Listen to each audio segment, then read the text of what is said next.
ఓం మహాగణాధిపతయే నమః. ఓం గురుభ్యో నమః. ఓం శ్రీమాత్రే నమః. పరమేశ్వర స్వరూపమైనటువంటి జ్యోతిష, వాస్తు మరియు ఇతర అనేకమైనటువంటి శాస్త్రములను మనకు అందించినటువంటి మహర్షులకి నమస్కారం. హయగ్రీవ హయగ్రీవ హయగ్రీవేతియో వదేత్తస్య నిస్సరతే వాణి జహ్నుకన్యా ప్రవాహవత్. అరుణాం కరుణాతరంగితాక్షీం ధృతపాశాంకుశపుష్పబాణచాపాం అనిమాదిభిరావృతాం మయూకైః అహమిత్యేవ విభావయే భవానీం. శ్రీమాత్రే నమః. ప్రేక్షకులకి ఆ లలితాంబిక అమ్మవారి యొక్క అనుగ్రహం పరిపూర్ణంగా కలగాలన్న స్ఫూర్తి కోరుకుంటూ, ఈ యొక్క జూన్ మాసంలో ద్వాదశ లగ్నాల వారికి, లగ్నం తెలియని వారి రాసుల వారికి ఏ విధంగా ఉండబోతుంది, ఏ విషయాల్లో చాలా అద్భుతంగా ఉండబోతుంది, ఏ విషయాల పట్ల జాగ్రత్తగా ఉండాలి, మరియు మీరు చేసుకోవాల్సినటువంటి దేవతా ఆరాధన ఏమిటి, దీనికంటే ముందుగా మనం అసలు గ్రహస్థితి ఏ విధంగా ఉంది. మీనంలో రాహువు కుజుడు ఉన్నారు కాబట్టి ఆ కుజుడు మేషంలోకి 2వ తేదీ నుంచి మారిపోతున్నాడు. చంద్రుడు మీనం నుంచి మొదలుపెట్టుకొని మళ్ళా కుంభం వరకు ఈ 4 రోజులు తిరుగుతాడు. అదేవిధంగా వృషభ రాశిలో రవి, బుధ, శుక్ర, గురు 4 గ్రహాలు కలిసి ఉన్నాయి. ఈ 4 గ్రహాలు కలిసి ఉండి 15వ తేదీకి రవి, బుధులు మిథునంలోకి మారిపోతున్నారు. 13వ తేదీకి శుక్రుడు మారుతున్నాడు. ఇక కన్యారాశిలో కేతువు, కుంభరాశిలో శని యొక్క సంచారం జరుగుతుంది. ఈ యొక్క గ్రహస్థితిని అనుసరించి ద్వాదశ లగ్నము మరియు రాశి వారికి ఏ విధంగా ఉందనేటువంటిది చూద్దాం. తులాలగ్నము, తులారాశి. తులవారి కనుక చూసుకున్నట్లయితే అష్టమంలో అధిక గ్రహాలు. అష్టమంలో ఉండే గ్రహాలన్నీ 2వ స్థానాన్ని చూస్తున్నాయి. అంటే ఏమిటి? అష్టమంలో ఆకస్మికంగా ధనయోగాన్ని ఇచ్చేటువంటి వాటిల్లో ఈ యొక్క గ్రహాలు స్థితి పొంది ఉన్నాయి, గుర్తుపెట్టుకోండి.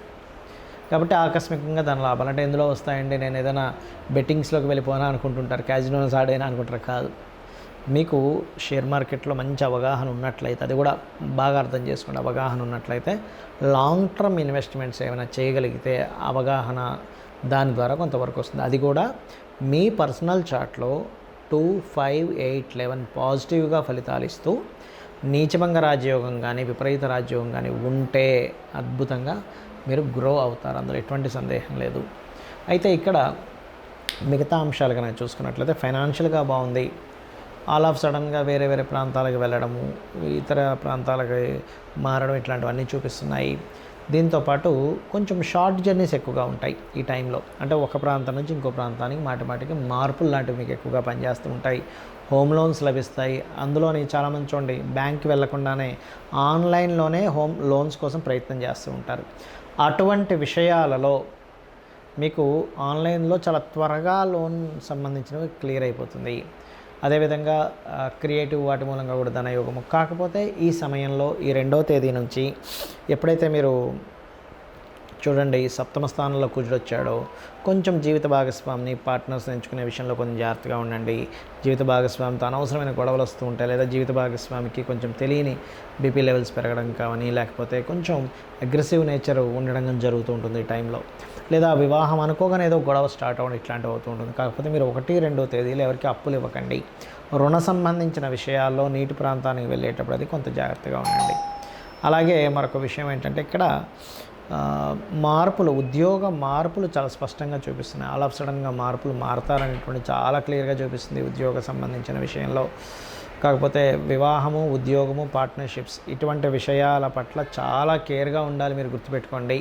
ఈ 8వ స్థానంలో ఉండేటువంటి కాంబినేషన్, ఈ గ్రహాలు పూర్వీకుల ఆస్తులకు సంబంధించిన విషయంలో కూడా కొంత పాజిటివ్గా ఉన్నాయి చెప్పాలంటే. కాకపోతే ఇన్వెస్ట్మెంట్ చేసేటప్పుడు కాస్త జాగ్రత్తగా ఇన్వెస్ట్మెంట్స్ చేయండి. విదేశాలకు వెళ్ళాలి, దూర ప్రాంతాలకు వెళ్ళాలనుకునేటువంటి విషయాల పట్ల కాస్త జాగ్రత్త వహించండి. అన్ని విధాలా మీకు బాగుంటుంది. ఇక మీరు నరసింహస్వామి యొక్క ఆరాధన, కాళికా అమ్మవారి యొక్క ఆరాధన చేయండి, అన్ని విధాలా బాగుంటుంది.